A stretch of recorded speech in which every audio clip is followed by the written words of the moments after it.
नमस्कार, केस डिझायनर या चॅनलवरती आपले स्वागत आहे। तर आजच्या व्हिडिओमध्ये आपण प्रिन्स कटचा साधा ब्लाऊज कटिंग या व्हिडिओमध्ये बघणार आहोत। तर त्यासाठी मी इथे ब्लाऊज पीस घेतलेला आहे। तर इथे ब्लाऊज पीस डबल फोल्ड करून घेतलेला आहे। व्यवस्थित घडी करून घ्यायची आहे, डबल फोल्ड खालीवर होऊ द्यायचं नाहीये।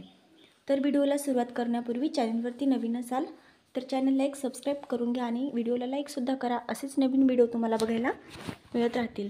तर आता इथे काय करायचं आहे, सर्वात अगोदर आपल्याला ब्लाऊजची उंची मोजायची असते। तर उंची मोजत असताना नेहमी बॅक साइडने उंची मोजायची असते। तर त्यासाठी इथे ब्लाऊज व्यवस्थित ठेवून घेतलेला आहे टाईट करून, आणि हे बघा शोल्डर पासून खाली उंची मोजायची आहे। तर इथे उंची आपली 14.5 इंच येत आहे। तर 14.5 इंचमध्ये आपल्याला 1 इंच एक्स्ट्रा घ्यायचा असतो। तर इथे मी 15.5 इंच घेणार आहे, 1 इंच प्लस करून, म्हणजे 1 इंच जे आहे ते आपल्या शिलाई मार्जिनमध्ये जातं। आणि इथे बघा 15.5 वरती टिक मार्क करून घेतली आहे, आणि इथे समोर एक करून घ्यायची, 2 टिक मार्क करून घेतले आहे इथे 15.5 इंच वरती। आता ही सरळ रेषा ओढून घ्यायची आहे।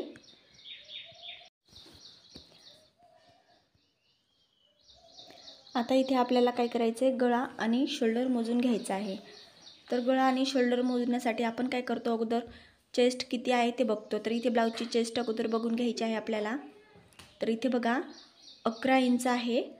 11 इंच म्हणजेच 44चा चौथा भाग 11, 11 + 11 22, आणि 22 + 22 44। तर इथे 11 इंच आहे। तर इथे बघा 11 इंच चेस्ट आहे। तर त्यासाठी इथे गळा हा 2.25 इंच घ्यायचा आहे, परंतु इथे शोल्डर मोजून घ्यायचं आहे ब्लाऊजचं रेडी किती आहे। तर इथे रेडी शोल्डर आपलं 2.5 इंच आहे। तर त्यामध्ये 1.25 इंच एक्स्ट्रा घ्यायचं आहे, म्हणजे 3.25 इंच घ्यायचं एक्स्ट्रा। तर इथे मी गळा घेणार आहे 2.25 इंच, डीप गळा आहे, जास्त छोटा नाही आहे। 2.25 इंच गळा घेतला आहे, आणि शोल्डर 3.25 इंच घेणार आहे मी। तर इथे तुमच्या ब्लाऊजचं माप तुम्ही घेत असताना शोल्डर तुमचं जास्त असू शकतं, 3 असेल तर तुम्ही त्यामध्ये 1.25 इंच एक्स्ट्रा करा, किंवा तुमचं 3.5 सुद्धा असू शकतं। इथे शोल्डर थोडंसं कमीच आहे 2.5 इंच साईजनुसार, तर मी इथे 3.25 इंच घेतलेला आहे। आता इथे मी मुंडा घेतलेला आहे 5.5 इंच वरती, 44चा ब्लाऊज आहे। तर 5.5 इंच मुंडा इथे पुरेसा होतो। तर हे खालून सुद्धा चेक करायचं आहे व्यवस्थित आलेलं आहे का, वरचं आणि खालचं जे शोल्डर आहे ते सेम आलं पाहिजे हे, नाहीतर मुंड्यामध्ये आपल्या बाहीला परत चोळ येतो। आता ही सरळ रेषा ओढून घ्यायची आहे फिटिंगची। आता इथे काय करायचं आहे, 1.5 इंच वरती एक पॉईंट द्यायचा आहे आपल्याला मुंड्याची गोलाई देण्यासाठी। ही बॅक साईड आहे त्यामुळे इथे 1.5 इंच वरती पॉईंट दिलेला आहे। फ्रंट साईडसाठी आपण 1 इंच वरती पॉईंट देत असतो। तर इथे गोलाई देऊन घ्यायची आहे। गोलाई देताना काळजीपूर्वक व्यवस्थित गोलाई द्यायची आहे, नाहीतर यामुळे बाहीला चोळ पडतो। तर इथे आता बघा तुम्ही व्यवस्थित मी इथे गोलाई देऊन घेतलेली आहे 1.5 इंच वरती। आणि आता इथे बॅक साईडचा गळा मोजायचा आहे। तर बॅक साईडचा गळा मोजण्यासाठी ही जी गळ्याची खालची पट्टी असते बॅक साईडची, तर ती आपल्याला मोजून घ्यायची असते। तर बघा ही पट्टी मोजायची आहे। तर ही पट्टी माझी इथे 4.25 इंच आहे, तर मी त्यामध्ये अर्धा इंच एक्स्ट्रा घेणार आहे। 4.25 आहे तर 4 आणि 4.25, 4.25 इतकं मी टिकमार्क करून घेतलेला आहे। आणि गळ्याची रुंदी इथून खालच्या साईडने 2.5 इंच घेत आहे। आता ही सरळ रेषा ओढली आहे, आणि वरच्या साईडने सुद्धा सरळ गळ्याची रेषा ओढून घ्यायची आहे।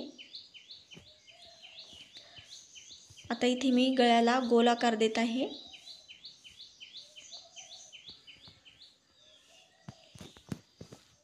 आता इथे मोजायची आहे आपल्याला ब्लाऊजची चेस्ट। तर चेस्ट मोजत असताना नेहमी काजे साईडने किंवा हुक साईडने मोजायची असते। तर इथे बघा व्यवस्थित टाईट करून बघायचे। 11 इंच चेस्ट आहे, तर त्यामध्ये आपल्याला 11 इंच घ्यायचं आहे, आणि एक्स्ट्रा शिलाई मार्जिन 1.25 इंच, 1.5 इंच किंवा 2 इंच तुम्ही घेऊ शकता, कमी जास्त। आणि इथे एक्स्ट्रा शिलाई मार्जिन मी 1.25 इंच घेत आहे, तुम्ही 1.5 सुद्धा घेऊ शकता, 2 सुद्धा घेऊ शकता। आता इथे मोजायची आहे ब्लाऊजची कंबर। तर कंबरसुद्धा हुक साईडने किंवा काजे साईडनेच मोजायची आहे। तर 10.5 इंच कंबर आहे, त्यामध्ये आता बघा इथे 10.5 इंच वरती एक पॉईंट देऊन घेत आहे मी अगोदर, हे 10.5, आणि जे एक्स्ट्रा शिलाई मार्जिन आहे ते 1.25 इंच, आणि त्यानंतर अर्धा ते 1 इंच आपल्याला घ्यायचं आहे बॅक साईडचे जे टक्स टाकतो आपण खालून त्यासाठी. तर मी इथे अर्धा इंचच घेणार आहे टक्ससाठी, कारण मी टक्समध्ये जास्त कपडा शिलाईमध्ये जाऊ देत नाही, थोडा कमीच जाऊ देते, त्यामुळे मी अर्धा इंच घेतला आहे. तुम्ही जर जास्त टक्समध्ये कपडा जाऊ देत असाल तर तुम्ही 1 इंच घेऊ शकता. आणि आता ही बॅक साईडची कटिंग करून घ्यायची आहे. व्हिडिओमध्ये काही अडचण असेल, काही समजलं नसेल तर कमेंट करून विचारा. मी तुमचे प्रश्न नक्की सोडवण्याचा प्रयत्न करेल आणि तुम्हाला असेच व्यवस्थित कटिंग सांगण्याचा सुद्धा प्रयत्न करत राहील. तर त्यासाठी चॅनलला सबस्क्राईब करायला सुद्धा विसरू नका. आता हे गळा कट करून घ्यायचा आहे.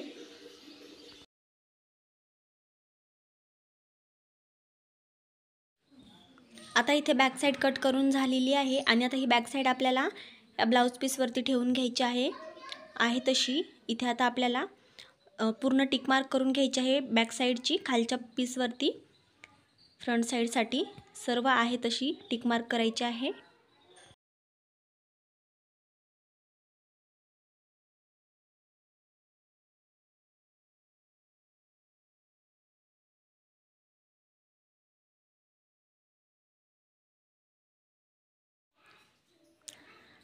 आता इथे बघा वरच्या साईडने मी गळ्याची टिक मार्क करून घेत आहे. अगोदर 2.25 इंच गळा घेतला होता आणि ही सरळ रेषा ओढत आहे, कारण जो आपला समोरचा गळा आहे तो थोडासा वर येतो, तर तो कमी जास्त नाही होणार, त्यासाठी सरळ रेषा ओढलेली आहे. आणि इथे मध्यभागी एक रेषा ओढून घेतली आहे मुंड्यासाठी आणि इथे खाली एक पॉईंट दिलेला आहे 5.5चा, म्हणजे आपला समोरील मुंडासुद्धा सेम बॅक साईडसारखा आला पाहिजे, कमी जास्त होऊ नये म्हणून. आणि आता हे 5.5 इंच सरळ रेषा ओढून घ्यायची आहे, सेम जी बॅक साईडला घेतली होती तशीच.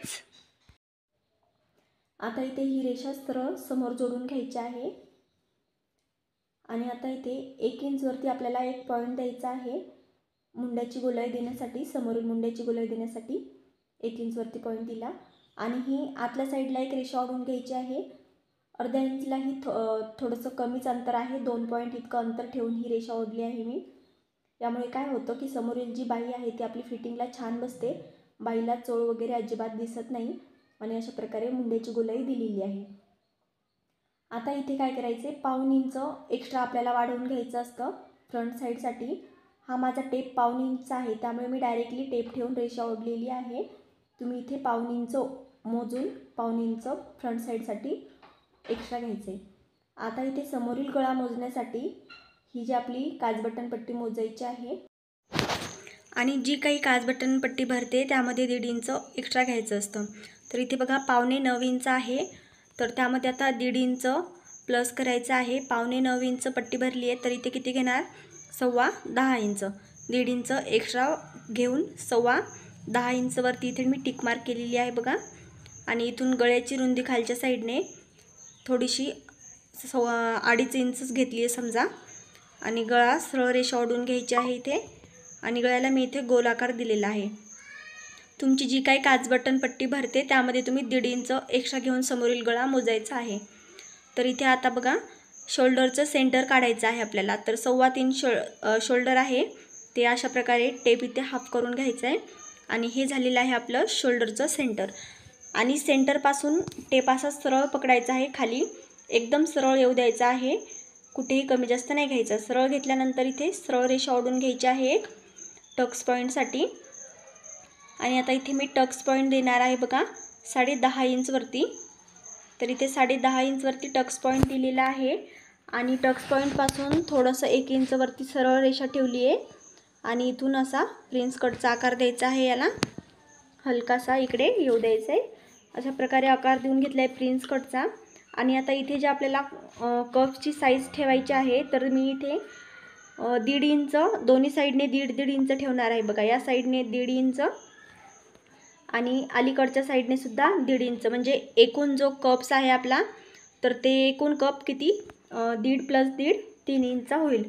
तर तुम्ही इथे कटोरीच्या साईजनुसार हा कप कमी जास्त करू शकता, 3.5 किंवा 4 किंवा कमीसुद्धा घेऊ शकता. तर मी इथे 3.5 इंचचा घेतलेला आहे. तर हे बघा 3 इंच. तर हे 3 इंच जे अंतर आहे हे आपल्या टक्समध्ये असं शिलाई मारल्यानंतर जाणार आहे. तर हे 3 इंच अंतर आपल्याला काय करायचं आहे, इथे फिटिंगच्या साईडने वाढवून घ्यायचं आहे.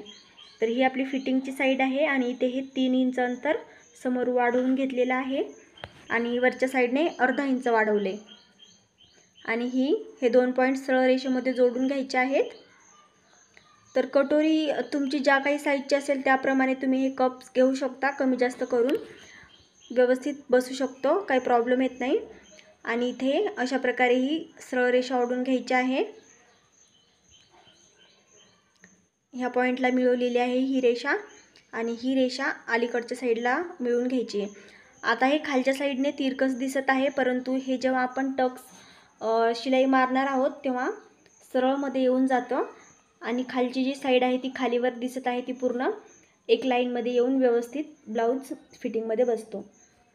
तर अशा प्रकारे इथे फ्रंट साईड पूर्ण झालेली आहे टिक मार्क करून आणि सर्व आता कटिंग करून घ्यायचे आहे।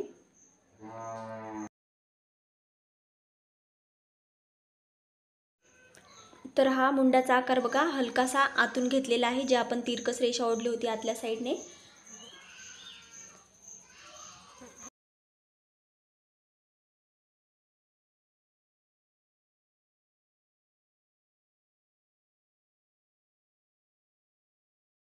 आता इथे फ्रंट साईडची कटिंग झालेली आहे आणि हे बघा शिलाई मारल्यानंतर अशा प्रकारे सरळ येतं, त्यामुळे हे असंच ठेवायचं आहे।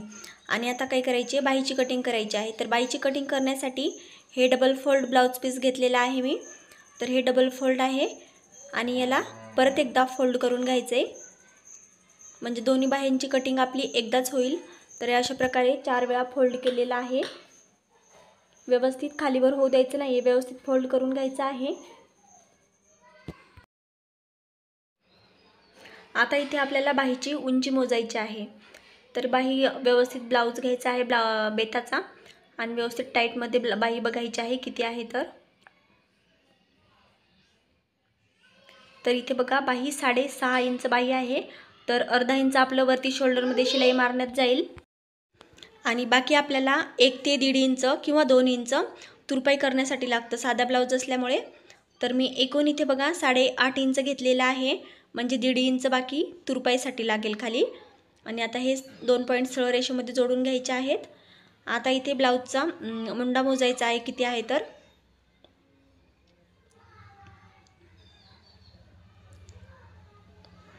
तर इथे बघा मुंडा 9.5 इंच आहे।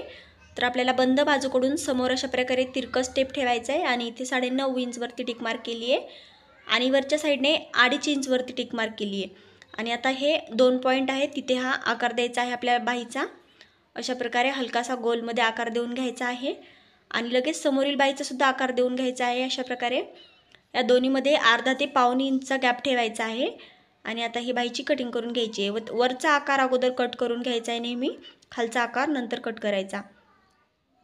इथे सेंटरला एक कट द्यायचा, म्हणजे बाही जोडते वेळेस सेंटर आपल्या लगेच लक्षात येऊन जातं। तर मी इथे एकदा चेक करत आहे गोलाई वगैरे बाहीची व्यवस्थित आहे की नाही, तर गोलाईची टिक मार्क केली नव्हती। तर हे अशा प्रकारे गोलाईला सुद्धा एक्स्ट्रा शिलाई मार्जिन व्यवस्थित आहे, थोडंसं एक्स्ट्राचं कट करून घेत आहे। आणि आता इथे बघा हे समोरील जे बाहीचा पार्ट आहे ते सुद्धा कट करून घ्यायचं आहे। तर अशा प्रकारे आता बाहीची कटिंग करून झालेली आहे आणि आता या उरलेल्या कपड्यामध्ये आपल्याला गोटपट्टी, हुकाई पट्टी वगैरे सर्व कट करून घ्यायचं असतं। तर इथे मी आता गोटपट्टी कट करून घेत आहे। पाऊण इंच ते 1 इंच गोटपट्टी ठेवायची असते आपल्याला।